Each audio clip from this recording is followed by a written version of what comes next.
Madame, Monsieur, bienvenue à l'écoute du magazine Audio Alerte numéro 1 de janvier 2019. Nous sommes ravis de vous retrouver depuis 1978 pour entamer ensemble la 42e année d'édition de notre publication.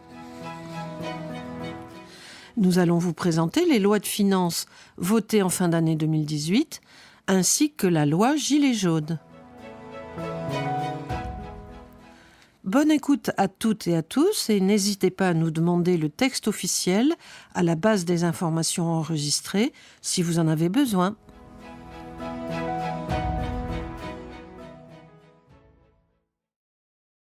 Loi de finances 2019, présentation générale. Forte de 277 articles, la loi de finances pour 2019 prévoit un déficit public qui devrait atteindre 3,2%, en tenant compte de l'effet ponctuel de la bascule du CICE en baisse de charges pérennes, soit 0,9 points, de l'annulation de la hausse de la taxe carbone, de l'alignement du diesel sur l'essence et du maintien de l'avantage fiscal dont bénéficiaient les entreprises sur le gazole non routier, ou encore du déblocage des crédits destinés à financer la hausse de la prime d'activité pour revaloriser les salaires proches du SMIC. Cette loi de finances se distingue par son nombre particulièrement élevé de mesures. Apport-cession, pacte du trail-transmission, régime de la propriété industrielle, déduction des charges financières, option pour l'IS des sociétés de personnes, intégration fiscale, dispositif de suramortissement, etc. La LF 2019 acte également les mesures annoncées dès la mi-novembre par le Premier ministre Édouard Philippe suite au mouvement des Gilets jaunes. Voici les principales mesures fiscales de la loi de finances pour 2019, en commençant par celles concernant les particuliers.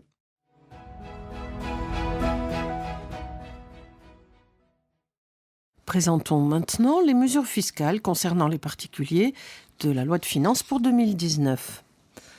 Barème de l'impôt pour 2018 et mesures d'accompagnement.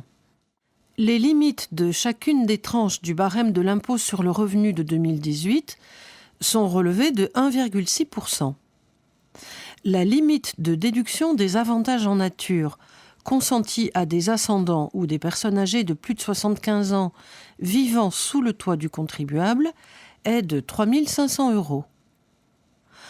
Plafond de versement retenu pour la réduction d'impôt accordée au titre des dons effectués en 2019 au profit d'organismes d'aide aux personnes en difficulté, 546 €. Seuil d'application de la taxation forfaitaire d'après les signes extérieurs de richesse, 46 641 €. Les parents qui rattachent à leur foyer fiscal un enfant marié ou pacsé faisant l'objet d'une imposition commune avec son conjoint ou son partenaire, ou un enfant chargé de famille, bénéficient d'un abattement sur leur revenu imposable. 5 888 € pour l'imposition des revenus de 2018. La déduction des pensions alimentaires versées à des enfants majeurs est limitée à 5 888 €.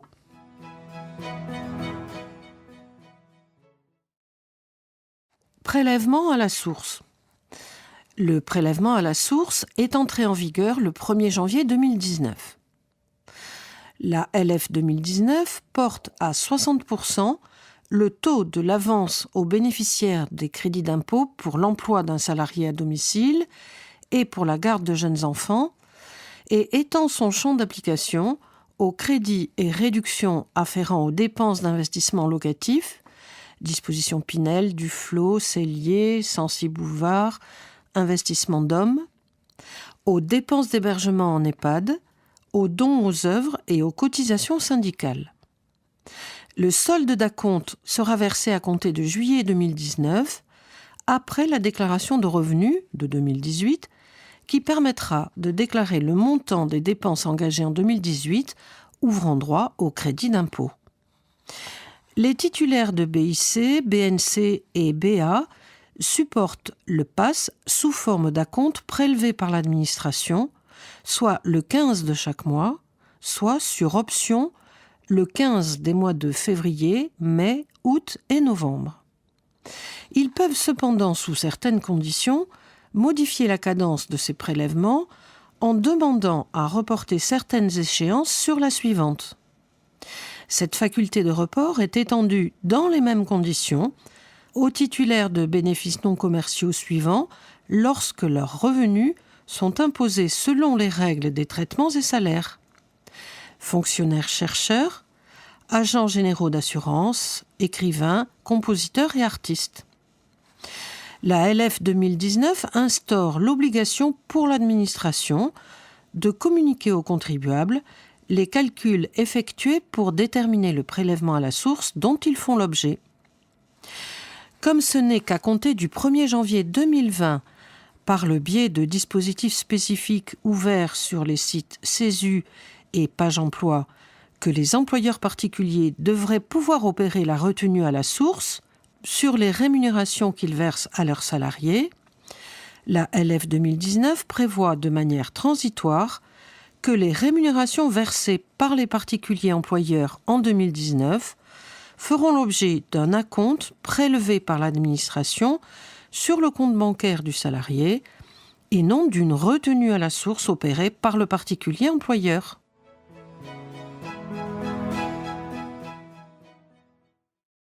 Crédit et réduction d'IR. CITE. La LF 2019 proroge pour 2019 le bénéfice du crédit d'impôt sur le revenu afférent aux dépenses en faveur de la transition énergétique, CITE, réalisées dans l'habitation principale. Les dépenses de pose d'équipements de chauffage utilisant des énergies renouvelables, jusque-là exclues du dispositif, deviennent éligibles de même que les dépenses payées pour la dépose d'une cuve à fioul. 3 taux de crédit d'impôt sont applicables aux dépenses payées à compter du 1er janvier 2019. 15% pour les dépenses de parois vitrées, 50% pour les dépenses payées au titre de la dépose d'une cuve à fioul, 30% pour les autres dépenses. Pinel, la LF 2019, aménage le dispositif Pinel à la marge.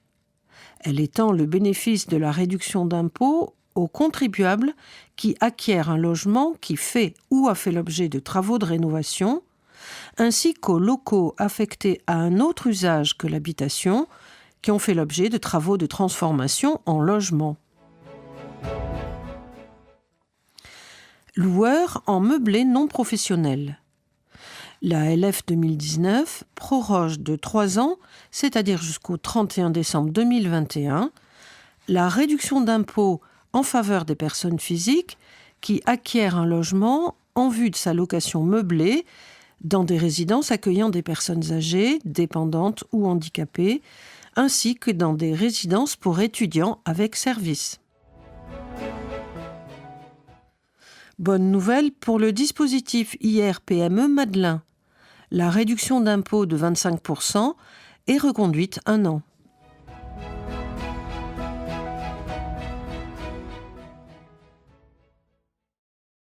Traitements et salaires. Dans le cadre d'une rupture conventionnelle collective, la LF 2019 étend les exonérations fiscales et sociales aux indemnités versées à compter de 2018 dans le cadre des mesures visant à faciliter l'accompagnement et le reclassement externe des salariés sur des emplois équivalents.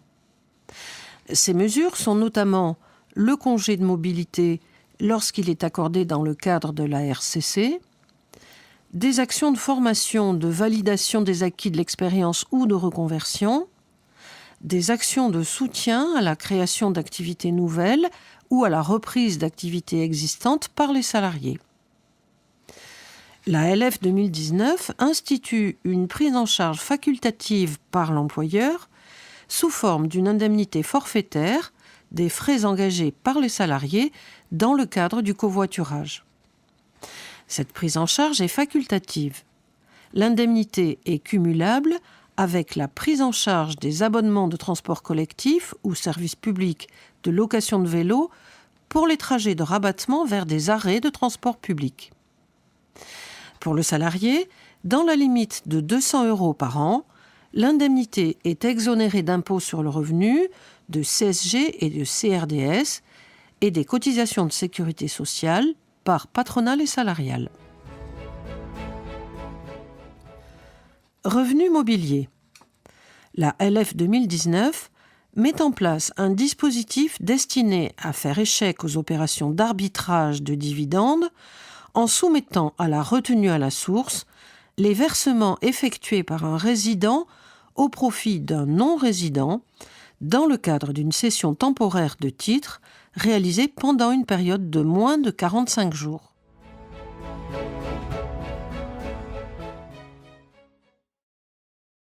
Plus-value des particuliers, exit tax. Le dispositif de l'exit tax est aménagé et recentré en matière de plus-value latente sur les contribuables qui cèdent leurs titres moins de 2 ans après le transfert de leur domicile fiscal hors de France. Report d'imposition des plus-values d'apport de titres à une société contrôlée. Un report d'imposition est prévu de plein droit des plus-values d'apport de titres réalisées par les personnes physiques directement ou par personne interposée lorsque l'apport est fait à une société soumise à l'IS contrôlée par l'apporteur. Il est mis fin au report d'imposition en cas de cession des titres reçus en rémunération de l'apport, mais également en cas de cession rapide des titres apportés par la société holding, sans que cette dernière ne procède à un réinvestissement économique d'une part substantielle du produit de la cession. La LF 2019 augmente le seuil minimum de réinvestissement économique de 50% à 60% et élargit le champ du remploi au réinvestissement indirect via des fonds de capital investissement.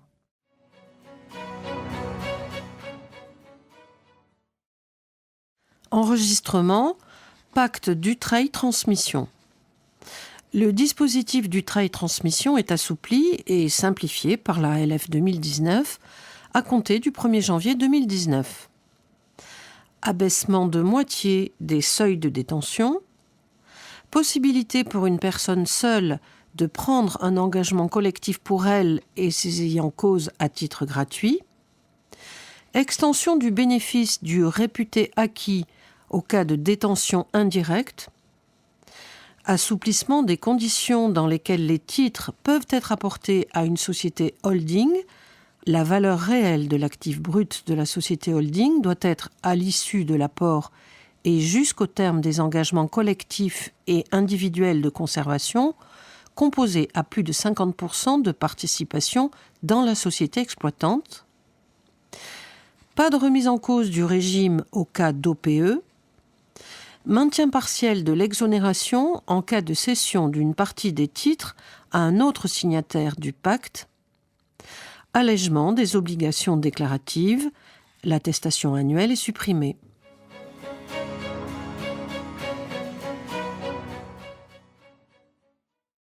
Présentons maintenant les mesures fiscales concernant les entreprises dans la loi de finances pour 2019. Nouveau régime de la propriété industrielle.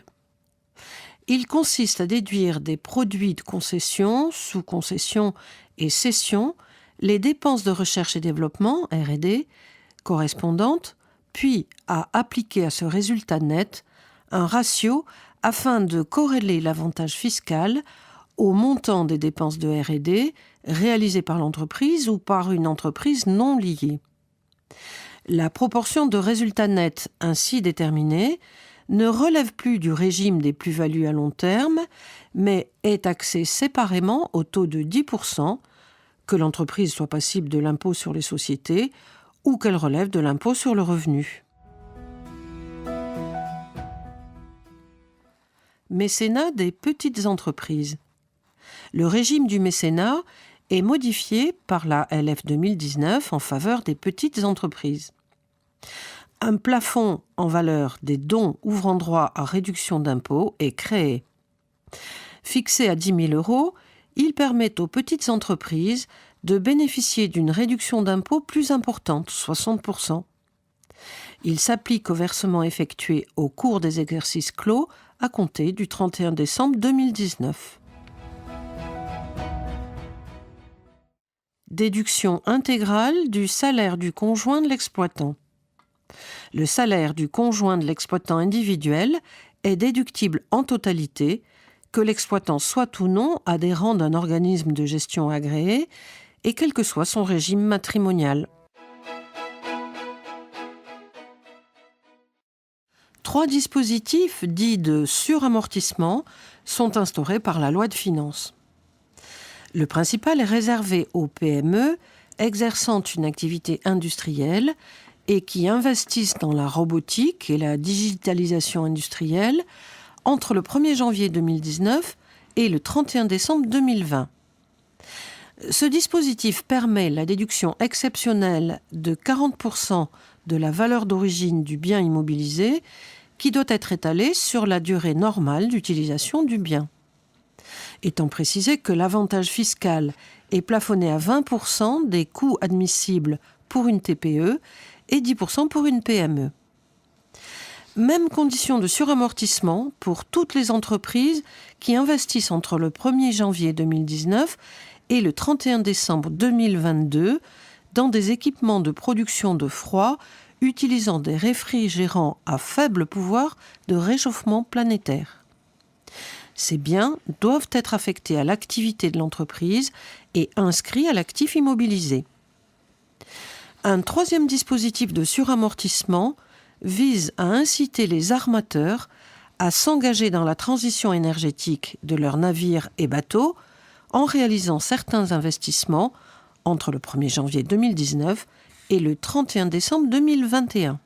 Notez par ailleurs que le dispositif en faveur de l'acquisition de poids lourds moins polluants est reconduit jusqu'au 31 décembre 2021 et son champ d'application est étendu à compter du 1er janvier 2019.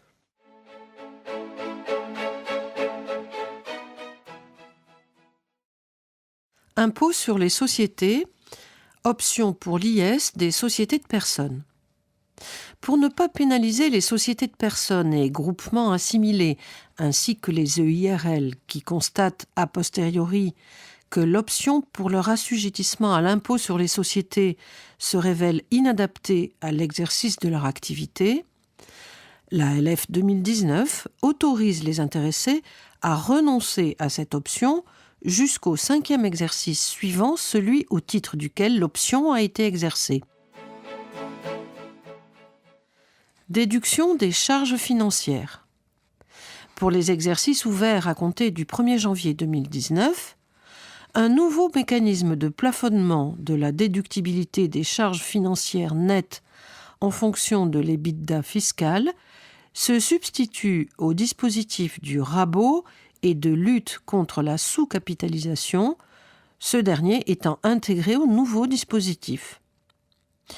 Le montant des charges financières nettes soumises au nouveau dispositif de plafonnement est déterminé par différence entre les charges et produits financiers constatés au cours d'un exercice, les entreprises qui ne sont pas sous-capitalisées ou pas davantage sous-capitalisées que le groupe consolidé auquel elles appartiennent, peuvent déduire leurs charges financières nettes dans la limite du montant le plus élevé entre 3 millions d'euros par exercice, le cas échéant ramené à 12 mois, et 30 % du résultat avant impôt, intérêts, dépréciation et amortissement, EBITDA fiscal. Bon à savoir, un plafonnement est applicable en cas de situation de sous-capitalisation.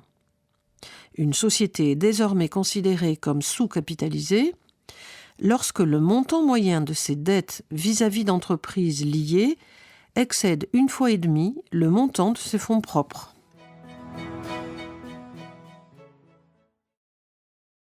Crédit et réduction d'impôt.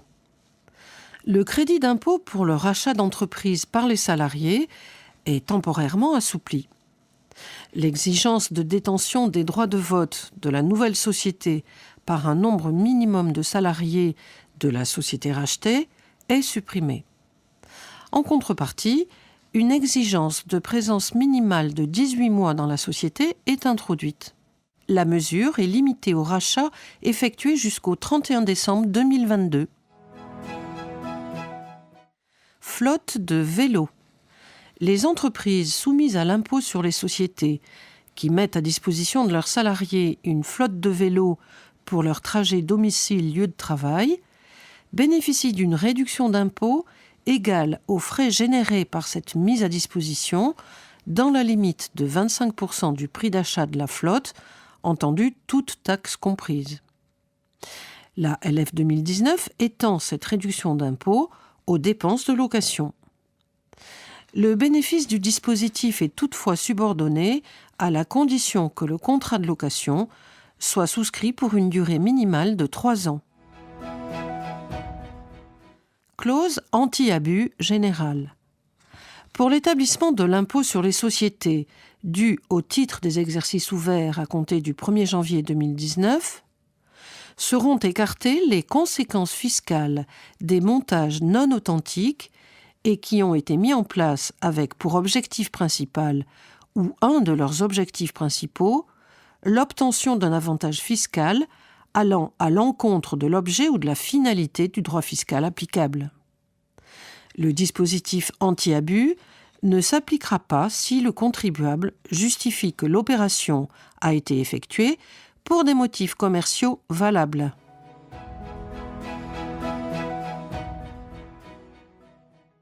Impôts locaux, conditions d'évaluation des établissements industriels.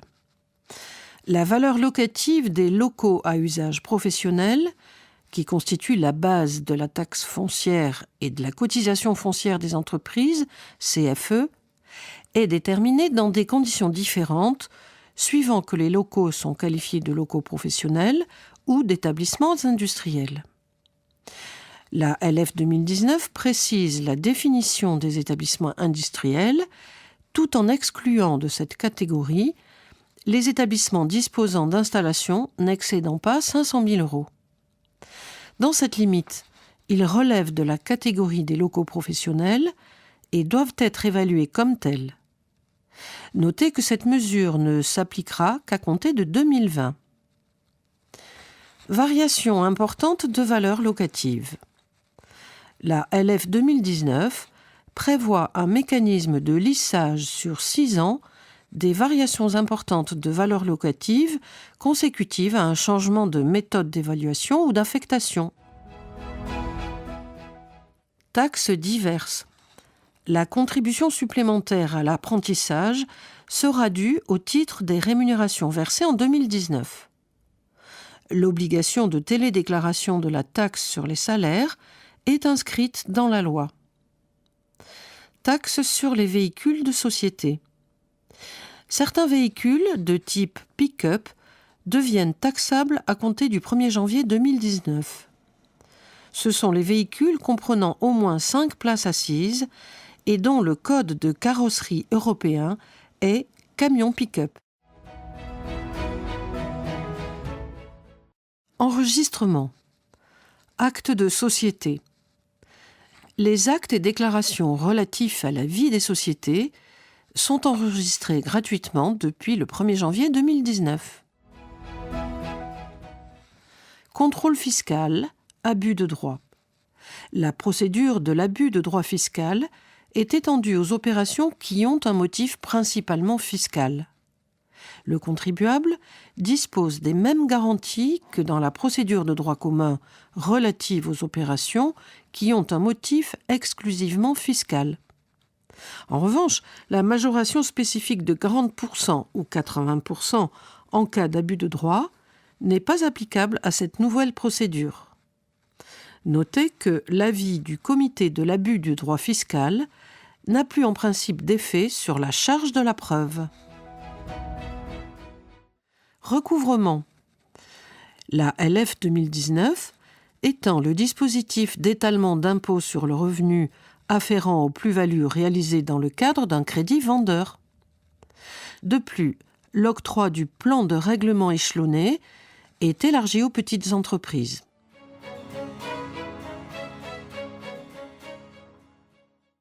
Mesures sociales de la loi de finances pour 2019. Sont à signaler la suppression de l'exonération plafonnée de cotisations de sécurité sociale, de CSG et de CRDS, de l'avantage en nature résultant pour le salarié de la remise gratuite par son employeur de matériel informatique et de logiciels nécessaires à leur utilisation entièrement amortis. La réévaluation de la prime d'activité à compter du 1er janvier 2019. La réduction du délai pour solliciter l'allocation d'activité partielle à 1 an et l'instauration de sanctions en cas de fraude ou de fausse déclaration. Chiffres sociaux à retenir. En 2019, le plafond annuel de la sécurité sociale dépasse les 40 000 euros. 40 524 euros exactement. Les valeurs mensuelles et journalières sont respectivement fixées à 3 377 euros et 186 euros. Quant au montant du SMIC brut horaire, il est fixé à 10,03 euros depuis le 1er janvier 2019, contre 9,88 euros au 1er janvier 2018, soit 1 521,22 euros mensuels sur la base de la durée légale du travail de 35 heures hebdomadaires. Le compte personnel de formation est désormais alimenté en euros et plus en heures. Ce sera à hauteur de 500 euros par an dans une limite de 5 000 euros et de 800 euros pour les peu qualifiés et handicapés avec une limite de 8 000 euros. Les heures déjà acquises sont converties au taux de 15 euros.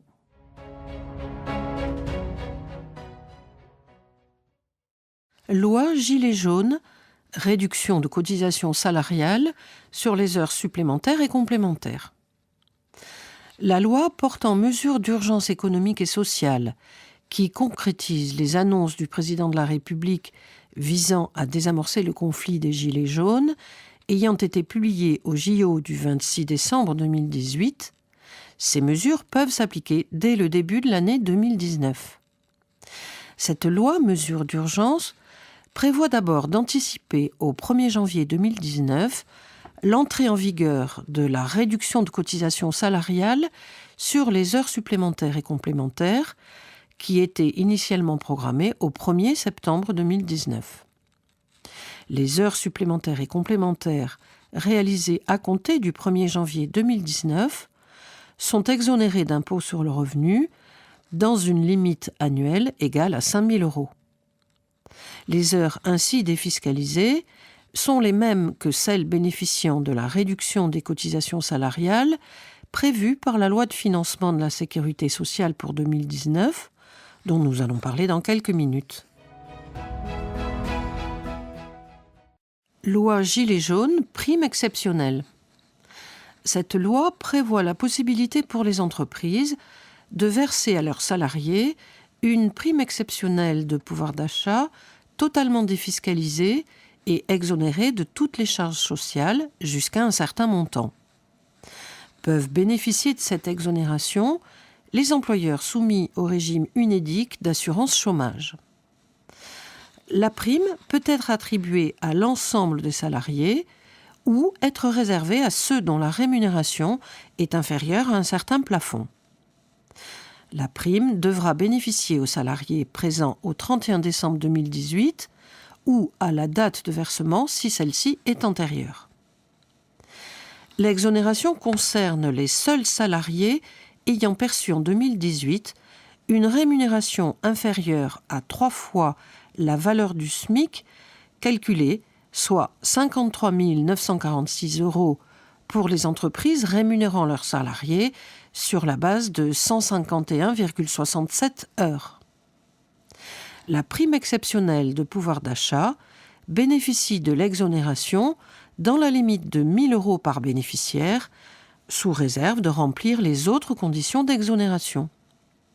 À noter que le montant de la prime ne peut être modulé selon les bénéficiaires qu'en fonction du niveau de rémunération, de la durée de présence effective pendant l'année 2018 et de la durée du travail prévue au contrat de travail. Ainsi, la prime ne pourrait pas être modulée au sein d'une même entreprise en fonction de l'ancienneté ou du niveau de qualification. La prime doit avoir été versée à compter du 11 décembre 2018 et au plus tard le 31 mars 2019. Attention, la prime ne doit pas se substituer ni à des augmentations de rémunération, ni à des primes prévues par un accord salarial, le contrat de travail ou les usages en vigueur dans l'entreprise, ni à d'autres éléments de rémunération versés par l'employeur. Le montant de la prime, ainsi que le cas échéant, le plafond limitant le champ des bénéficiaires et la modulation de son montant entre les bénéficiaires, doivent faire l'objet soit d'un accord d'entreprise, soit d'une décision unilatérale de l'employeur. Loi Gilets jaunes, création d'un taux intermédiaire de CSG pour les pensions de retraite et d'invalidité. La loi crée un taux intermédiaire de CSG pour les pensions de retraite et d'invalidité des personnes dont le revenu fiscal de référence est supérieur à 1 881,66 € mensuels. Afin de leur épargner une hausse de 1,7 point de CSG dès le 1er janvier 2019, ces pensions ne seront plus soumises au taux normal, 8,3%, mais à ce nouveau taux fixé à 6,6%. Il existe donc désormais 3 taux de CSG applicables aux pensions de retraite et d'invalidité. Le taux réduit de 3,8% pour les personnes dont le revenu fiscal de référence de l'avant-dernière année excède 11 128 €, mais est inférieur l'avant-dernière année ou l'antépénultième année à 14 548 €. Le taux intermédiaire de 6,6% pour les personnes dont le revenu fiscal de référence de l'avant-dernière année excède 14 548 €, mais est inférieur à 22 580 €. Et le taux normal de 8,3% pour les personnes dont le revenu fiscal de référence de l'avant-dernière année excède 22 580 €. Ces seuils correspondent à ceux d'une personne seule, célibataire et sans enfant. Oui, et compte tenu des délais de mise en œuvre, cette mesure se traduira par un remboursement des bénéficiaires au plus tard le 1er juillet 2019 au titre des prélèvements intervenus les premiers mois de cette année.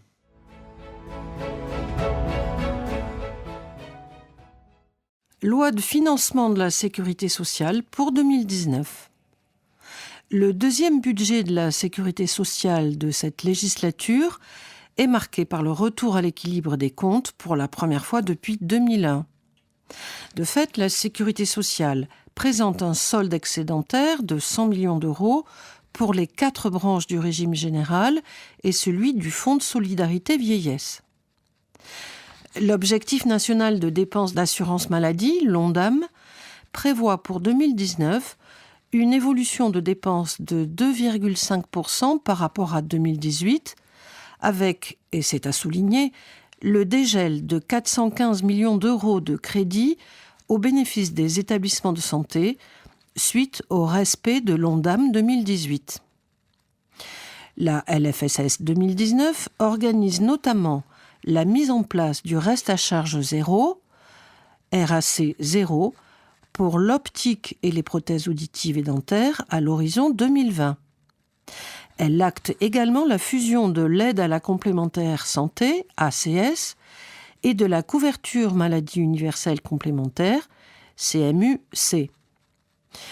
Rappelons que la LFSS 2018 avait prévu pour 2019 l'exonération pour les créateurs d'entreprises des cotisations sociales dans l'année de création, à compter de 2019, et la transformation du crédit d'impôt pour la compétitivité et l'emploi, CICE, en allègements généraux pour l'entreprise.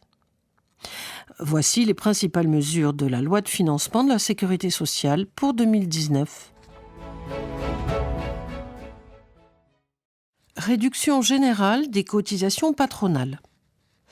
La loi de financement de la sécurité sociale pour 2018 avait prévu, à compter du 1er janvier 2019, une réduction de 6 points du taux de la cotisation patronale d'assurance maladie pour les salaires dont le montant est inférieur ou égal à 2,5 SMIC et une extension du champ de la réduction générale aux cotisations de retraite complémentaires et aux contributions d'assurance chômage. Ces réductions pérennes de cotisations sociales viennent en remplacement du crédit d'impôt compétitivité emploi, CICE, et du crédit d'impôt de taxe sur les salaires, CITS, dont les suppressions ont été actées par les lois financières de 2018. La LFSS 2019 prévoit une mise en œuvre en 2 temps de l'extension du champ de la réduction générale et procède en outre à un certain nombre d'aménagements rendus nécessaires par cette extension. Le dispositif des allègements généraux renforcés, c'est-à-dire la réduction générale, est étendu aux cotisations de retraite complémentaires à compter du 1er janvier 2019 et aux contributions d'assurance chômage à compter du 1er octobre 2019. En fait, au 1er octobre 2019, seront réduites les cotisations patronales d'assurance sociale, maladie, maternité, invalidité, vieillesse, décès, d'allocations familiales, d'accidents du travail et de retraite complémentaire obligatoire, les contributions FNAL, solidarité autonomie et d'assurance chômage. La réduction générale de cotisations patronales est donc étendue à compter du 1er janvier 2019 aux cotisations patronales de retraite complémentaire obligatoire, soit une augmentation du taux maximum d'exonération de 6,01%. Quant à l'élargissement de la réduction générale aux contributions patronales d'assurance chômage au 1er octobre 2019, il correspond à une augmentation du taux maximum d'exonération de 4,05%. Attention, par exception, la LFSS 2019 prévoit toutefois certains cas dans lesquels les contributions d'assurance chômage intègrent le champ d'application de la réduction générale de cotisation patronale dès le 1er janvier 2019 et non le 1er octobre 2019. Tel est le cas pour les rémunérations dues au titre des salariés employés par des associations intermédiaires et par les ateliers et chantiers d'insertion, au titre de contrats d'apprentissage et de contrats de professionnalisation conclus avec des demandeurs d'emploi de 45 ans et plus ou conclus par les groupements d'employeurs pour l'insertion et la qualification, par les employeurs occupés aux activités de culture et d'élevage, de travaux agricoles ou forestiers, de conchyliculture, de pisciculture et de pêche maritime à pied professionnelle, par les employeurs localisés en Guadeloupe, en Guyane, en Martinique, à La Réunion, à Saint-Barthélemy et à Saint-Martin. Dans ces cas particuliers, la valeur maximale du coefficient de réduction est augmentée de 10,06% dès le 1er janvier 2019.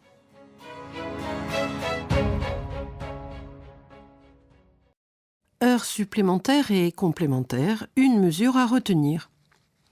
La LFSS 2019 avait prévu qu'au 1er septembre 2019, les rémunérations dues au titre des heures supplémentaires et complémentaires bénéficieraient d'une exonération de cotisation salariale d'assurance vieillesse. Cette disposition a été modifiée par la loi portant mesures d'urgence économique et sociale suite au mouvement des Gilets jaunes, qui avance l'entrée en application de l'exonération au 1er janvier 2019.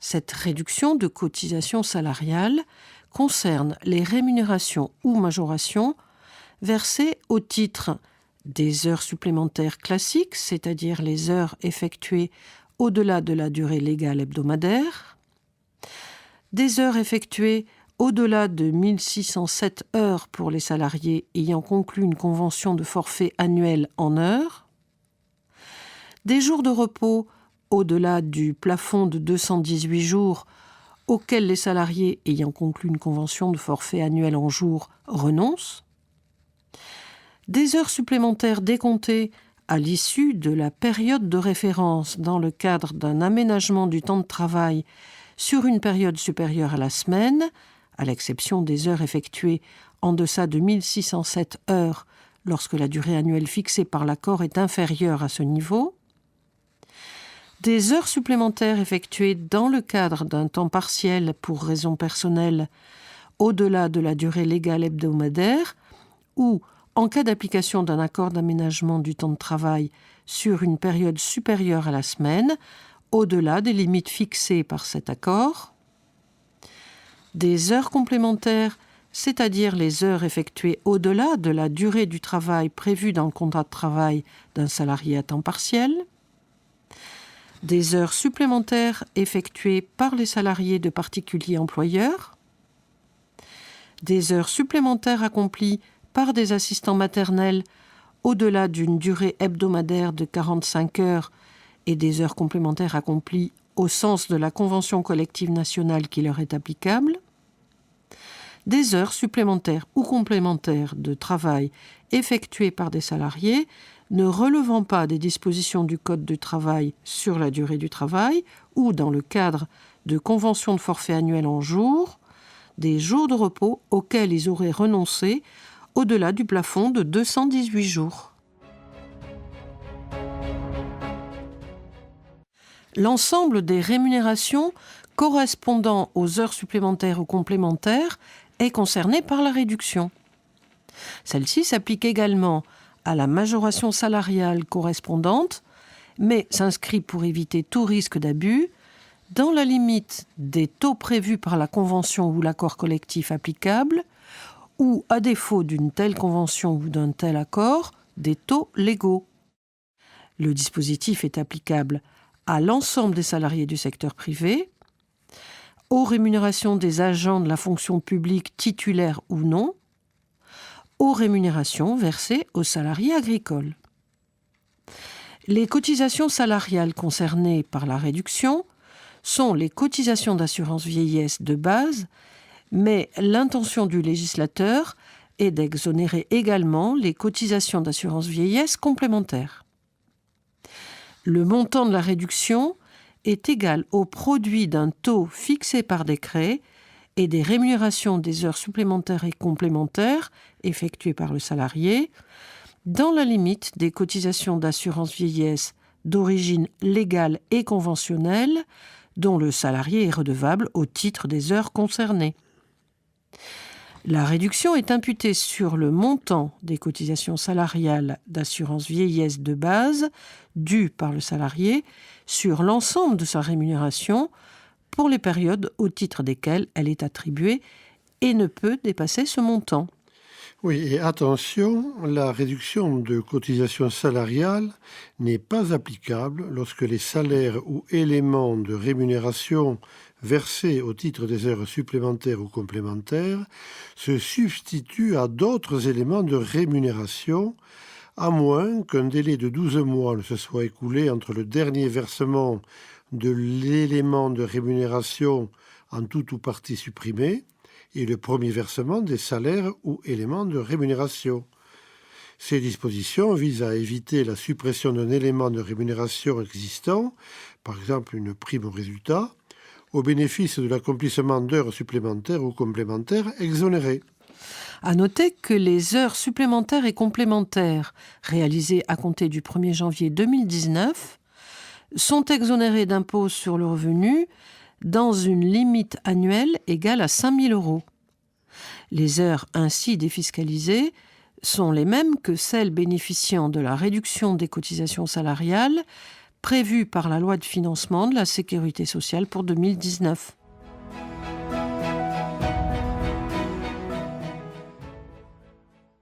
Exonération spécifique de cotisation. Du fait du renforcement de la réduction générale, plusieurs exonérations spécifiques de cotisation sont supprimées ou réaménagées. Assiette forfaitaire des apprentis, régime d'exonération des aides à domicile, exonération propre au contrat de professionnalisation, etc. À compter du 1er janvier 2019, tous les employeurs, qu'ils soient artisans ou non, et peu importe leur effectif, bénéficient pleinement de la réduction générale des cotisations patronales. Apprentissage. Le régime spécifique laisse place à la réduction générale. Du coup, les cotisations salariales d'origine légale et conventionnelle ne seront pas dues sur la partie de la rémunération inférieure ou égale à 79% du SMIC. Au-delà de ce plafond, les cotisations dues seront calculées sur la rémunération réelle de l'apprenti, l'assiette forfaitaire étant supprimée par la loi. Régime d'exonération des aides à domicile. À partir du 1er janvier 2019, l'exonération porte, comme auparavant, sur les cotisations patronales d'assurance sociale, maladie, maternité, invalidité, décès et vieillesse, et d'allocations familiales afférentes aux rémunérations versées à ses salariés, mais également sur les contributions solidarité autonomie, FNAL, et d'assurance chômage, les cotisations d'accident du travail et maladies professionnelles et de retraite complémentaire. La LFSS 2019 met aussi en place une dégressivité des allègements sur le modèle de la réduction générale de cotisation patronale. Lorsque la rémunération est inférieure à 1,2 SMIC, l'exonération de cotisation et contributions patronales est totale. À partir de ce seuil, l'exonération devient dégressive jusqu'à 1,6 SMIC. Contrat de professionnalisation. Suppression de l'exonération spécifique à compter du 1er janvier 2019 au profit de l'application du dispositif plus favorable des allègements généraux renforcés prévus par la LFSS 2019. Associations intermédiaires. Suppression du dispositif d'exonération qui devient moins avantageux que les allègements généraux renforcés à compter du 1er janvier 2019.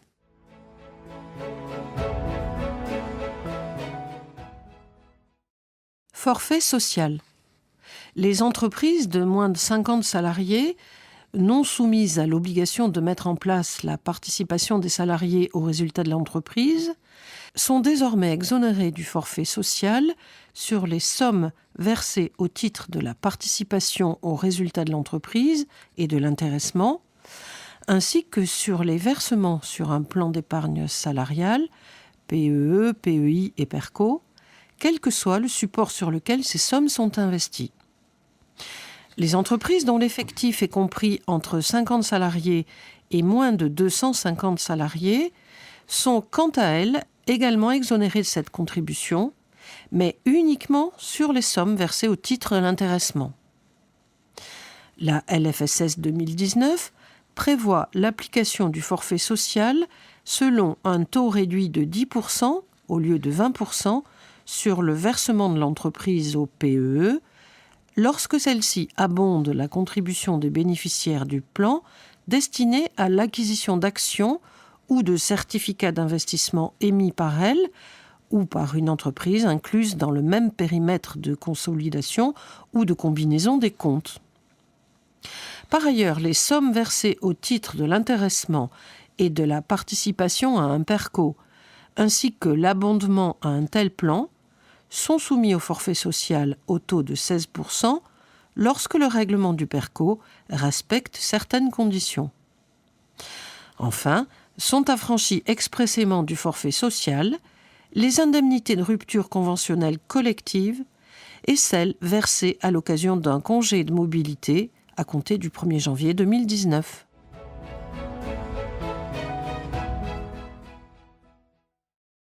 Protection sociale complémentaire. Pour bénéficier du régime social de faveur, Les contrats frais de santé conclus ou renouvelés à compter du 1er janvier 2020 devront couvrir certaines dépenses d'optique médicale, de prothèses dentaires et d'aide auditive. La LFSS 2019 prévoit aussi l'obligation pour les professionnels de santé concernés de proposer une offre 100% santé répondant à certaines conditions, notamment de prix, et le relèvement des bases de remboursement de la sécurité sociale pour les offres du panier 100% santé. La loi accorde aux entreprises un délai courant jusqu'au 1er janvier 2020 pour mettre leur régime en conformité. Formalités, contrôle et contentieux. La LFSS 2019 supprime le seuil de 20 salariés pour l'adhésion au titre emploi-service entreprise, TES, au chèque emploi associatif, CEA, et au titre emploi-service agricole, TESA, à compter du 1er janvier 2019. À noter que toute personne utilisant un de ces dispositifs simplifiés, TES, CEA, TESA, mais aussi CESU, est désormais tenue de procéder par voie dématérialisée à son adhésion, à l'identification et à la déclaration des rémunérations dues, ainsi qu'au paiement des cotisations et contributions sociales dues. La LFSS 2019 institue une obligation de conserver pendant au moins 6 ans les documents ou pièces justificatives nécessaires à l'établissement de l'assiette ou au contrôle des cotisations et contributions sociales. Ce délai de 6 ans court à compter de la date à laquelle ces documents ou pièces ont été établis ou reçus. La LFSS 2019 permet aux cotisants contrôlés de demander la prolongation du délai de 30 jours dont ils disposent pour répondre à la lettre d'observation. La demande doit être effectuée avant l'expiration de ce délai initial auprès de l'URSSAF. Cette possibilité est exclue en cas de mise en œuvre de la procédure d'abus de droit ou en cas de constat des infractions de travail dissimulé, marchandage, prêt illicite de main-d'œuvre et emploi d'étrangers non autorisés à travailler. Toute action en recouvrement contre un cotisant est précédée d'une mise en demeure adressée jusqu'à présent uniquement par lettre recommandée. La LFSS 2019 permet désormais l'envoi de cette mise en demeure par tout moyen donnant date certaine à sa réception par l'employeur ou le travailleur indépendant. Cette nouvelle possibilité entre en vigueur le 1er janvier 2019. Elle concerne donc, selon nous, les mises en demeure envoyées à compter de cette date, tant dans le régime général que le régime agricole de la sécurité sociale. À compter du 1er janvier 2019, pourra solliciter l'arbitrage de l'ACOSS le cotisant confronté à des interprétations contradictoires retenues par une ou plusieurs URSSAF ou CGSS dans les DOM, d'une part, et puis des fédérations d'institutions de retraite complémentaires chargées d'assurer le recouvrement des cotisations de retraite complémentaires, d'autre part, concernant sa situation au regard de ces allègements. Dans le cadre du transfert de l'ensemble du contentieux de la sécurité sociale au tribunal de grande instance à compter du 1er janvier 2019, la LFSS 2019 maintient le système actuel de prise en charge par la sécurité sociale des frais de consultation et d'expertise médicale engagés devant les juridictions en faveur des assurés. Santé et sécurité au travail. Temps partiel thérapeutique. À partir du 1er janvier 2019, tout salarié en activité peut se voir prescrire un temps partiel thérapeutique en cas de maladie, ce qui jusqu'à présent n'était possible que pour les victimes d'un accident du travail ou d'une maladie professionnelle dans certaines conditions et pour les patients atteints d'une infection de longue durée. Rappelons que selon la jurisprudence, le salarié placé en temps partiel thérapeutique doit être maintenu dans son emploi sauf à l'employeur à établir que celui-ci ne peut pas être pourvu à temps partiel. Dans ce cas, l'intéressé doit se voir proposer un poste similaire. Il est rémunéré à hauteur de son temps partiel.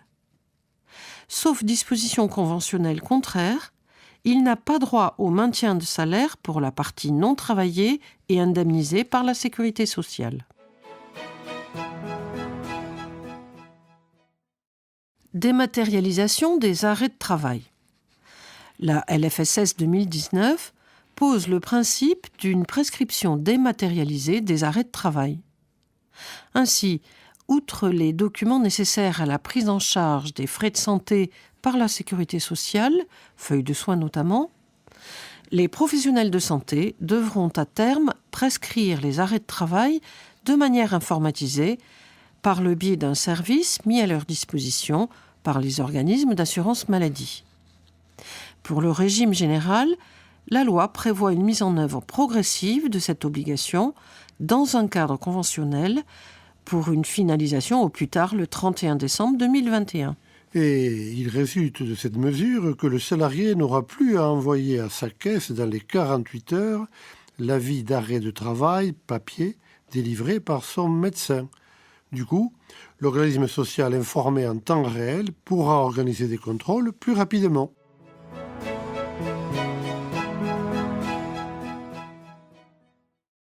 Travail illégal, modulation des sanctions. La LFSS 2019 adapte certaines sanctions du travail dissimulé à la gravité et à l'importance financière du manquement constaté. Ainsi, pour les infractions de travail dissimulé, marchandage, prêt de main-d'œuvre illicite ou emploi d'un étranger non autorisé à travailler, la suppression des réductions ou exonérations de cotisations de sécurité sociale peut n'être que partielle si la dissimulation d'activité ou d'emploi salarié résulte uniquement d'un cas de requalification de la prestation de service à un donneur d'ordre en relation salariée ou si elle représente une proportion limitée de l'activité. Par ailleurs, les majorations de redressement en cas de travail dissimulé peuvent être réduites en cas de paiement rapide des sommes dues ou accrues en cas de répétition des faits.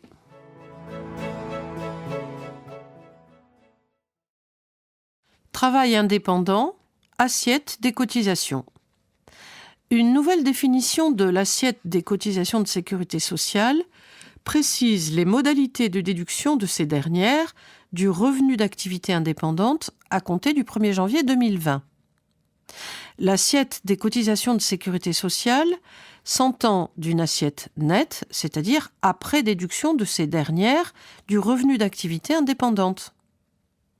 En pratique, dans un premier temps, il convient de réintégrer dans le revenu fiscal toutes les cotisations obligatoires de base ou complémentaires de sécurité sociale, ainsi que les primes et cotisations versées au contrat d'assurance groupe. Cette réintégration, associée aux autres retraitements, permet d'obtenir le revenu d'activité indépendante.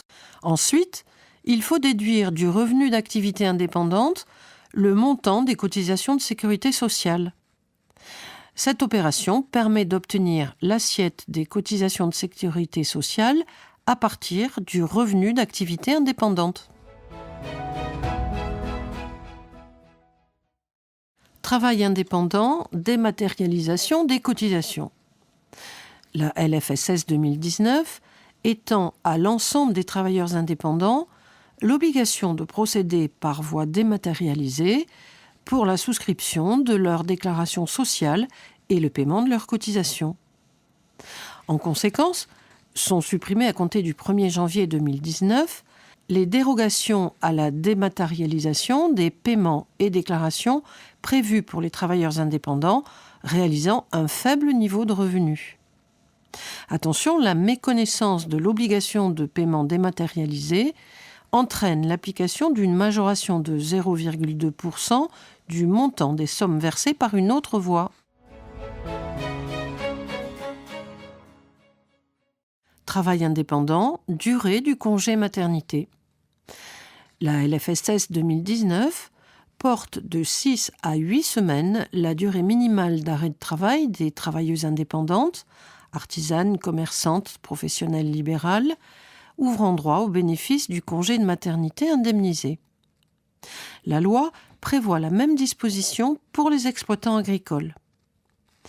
La même durée minimale d'arrêt de travail de 8 semaines s'applique au père et, le cas échéant, au conjoint de la mère ou à la personne liée à elle par un pacte civil de solidarité ou vivant maritalement avec elle à l'occasion de la naissance d'un enfant pour le bénéfice des indemnités journalières forfaitaires, aux parents adoptifs, aux assurés qui adoptent ou accueillent un enfant en vue de son adoption. Toutes ces dispositions s'appliquent pour les allocations forfaitaires de repos maternel et les indemnités journalières forfaitaires dont le premier versement intervient à compter du 1er janvier 2019. À noter que la LFSS 2019 aligne les conditions d'ouverture aux indemnités journalières maladie et maternité des travailleurs indépendants sur celles des salariés. La LFSS 2019 instaure un mécanisme de report des cotisations et contributions sociales pour les travailleuses indépendantes et des exploitantes agricoles en congé de maternité ou d'adoption. En fait, les travailleuses indépendantes hors régime microsocial et les exploitantes agricoles bénéficient désormais d'un report sur demande des cotisations ou contributions provisionnelles ou définitives pour toute la période pendant laquelle elles perçoivent les indemnités journalières maternité ou adoption. Ce report concerne l'ensemble des cotisations et contributions sociales des intéressés et la contribution à la formation professionnelle. Les cotisations ou contributions reportées peuvent faire l'objet d'un plan de paiement échelonné d'une durée maximale de 12 mois, pouvant être porté à 24 mois par l'organisme de recouvrement en cas de circonstances exceptionnelles. Ce report ne donne lieu à aucune majoration ni pénalité de retard. Afin de mieux adapter le congé maternité des travailleuses indépendantes aux contraintes liées à leur activité, la LFSS 2019 instaure à titre expérimental, pendant 3 ans, la possibilité d'une reprise progressive et plafonnée d'activité pendant leur congé maternité. Du coup, par dérogation à la condition de cessation d'activité, les travailleuses indépendantes peuvent percevoir des indemnités journalières en cas de reprise partielle d'activité dans les conditions suivantes: à hauteur de 1 jour par semaine durant les 4 semaines suivant la période d'interruption totale d'activité de 8 semaines, et à hauteur de 2 jours par semaine au maximum suivant la période précédente.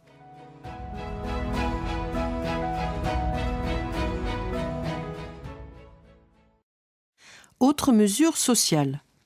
Le congé de paternité et d'accueil de l'enfant est normalement d'une durée de 11 jours calendaires consécutifs, 18 jours en cas de naissance multiple.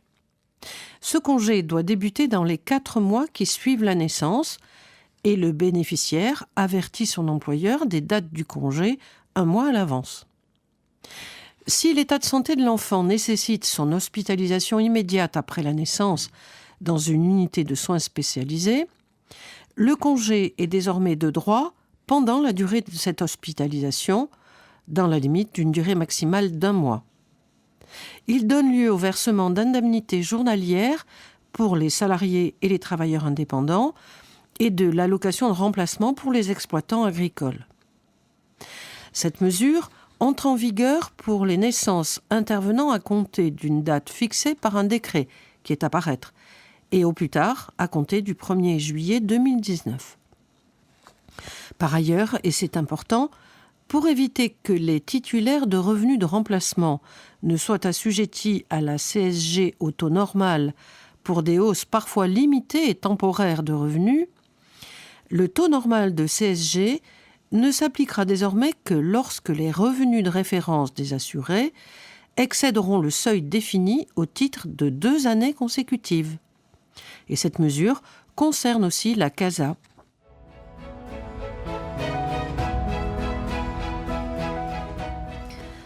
Au terme de ce magazine, nous vous remercions de votre attention et vous donnons rendez-vous en février prochain. À bientôt!